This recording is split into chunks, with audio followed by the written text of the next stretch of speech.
کا پھیلاؤ سنگین، مثبت کیسز کی شرح 11.55% تک جا پہنچی۔ 24 گھنٹے کے دوران 6,808 نئے مریض رپورٹ۔ مہلک وبا سے مزید 5 افراد دم توڑ گئے۔ کورونا کی نئی لہر کا پھیلاؤ روکنے کے لیے بڑے اقدامات۔ 10% سے زائد شرح والے علاقوں میں انڈور تقریبات پر پابندی۔ آؤٹ ڈور اجتماعات میں 300 ویکسینیٹڈ افراد کو شرکت کی اجازت۔ 12 سال سے کم عمر بچوں کے لیے 50% حاضری کے ساتھ اسکول اوپن۔ 1 فروری سے 12 سال سے زائد طلبہ کے لیے ویکسینیشن لازمی ہوگی۔ پبلک ٹرانسپورٹ پر 70% مسافر بیٹھ سکیں گے۔ پارک، سینما گھر اور مزارات میں انٹری 50% کر دی گئی۔ پابندیاں 31 جنوری تک لاگو ہوں گی۔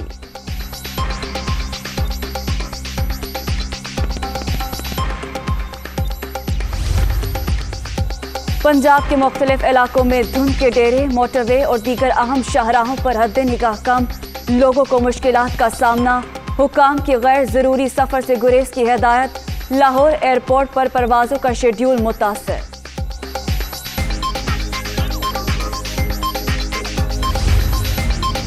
وزیر اعظم نے حکومتی ترجمانوں کا اجلاس آج بلا لیا۔ سیاسی امور، فوجداری قوانین سمیت کورونا صورتحال پر مشاورت ہوگی۔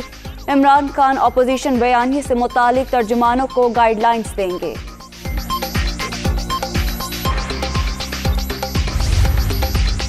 حکومت کا فوجداری قوانین میں تبدیلی کا فیصلہ۔ وزیر اعظم نے نئے قوانین لانے کی منظوری دے دی۔ سنگین مقدمات کا فیصلہ 9 ماہ میں ہو سکے گا۔ قتل، زیادتی، دہشت گردی، غداری جیسے مقدمات میں پلی بارگین نہیں ہو سکے گی۔ فوٹیج، تصاویر، ریکارڈنگ، ماڈرن ڈیوائسز کو بطور شہادت قبول کیا جا سکے گا۔ SHO کے لیے گریجویشن کی ڈگری لازمی قرار۔ FIR درج نہ کرنے پر SP کو درخواست دی جا سکے گی۔ مسودہ آئندہ ہفتے کابینہ میں پیش کیا جائے گا۔ وزیر قانون فروغ نسیم۔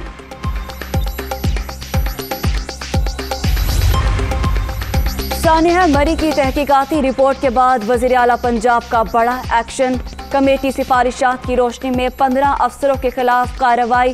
ڈائریکٹر PDMA پنجاب معطل۔ Commissioner, deputy commissioner, CPO، CTO Rawalpindi کی چھٹی۔ SP ہائی ویز، AC، DSP اور ڈویژنل فارسٹ آفیسر مری کو بھی ہٹا دیا گیا۔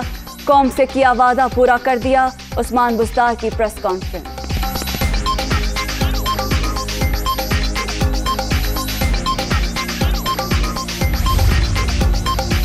برفانی طوفان، سڑکوں پر پھنسے لوگ ٹھٹھرتے رہے۔ افسر واٹس ایپ پر چلتے رہے۔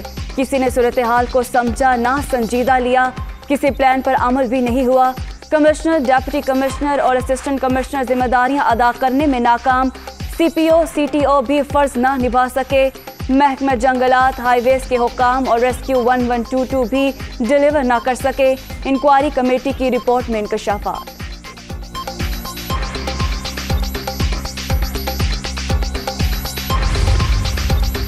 جسٹس عائشہ ملک سپریم کورٹ کی پہلی خاتون جج بنیں گی۔ پارلیمانی کمیٹی برائے ججز تقرری نے تعیناتی کی منظوری دے دی۔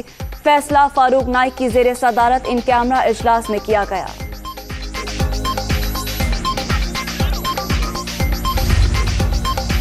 پاک افغان باکسنگ ٹاکرے کی تیاریاں۔ بحیرہ عرب چیمپئن شپ بیلٹ فائنل فائٹ میں مظفر خان اور احمد سمیر آمنے سامنے ہوں گے۔ مقابلہ 22 جنوری کو شیڈول۔ شائقین کو بے صبری سے انتظار۔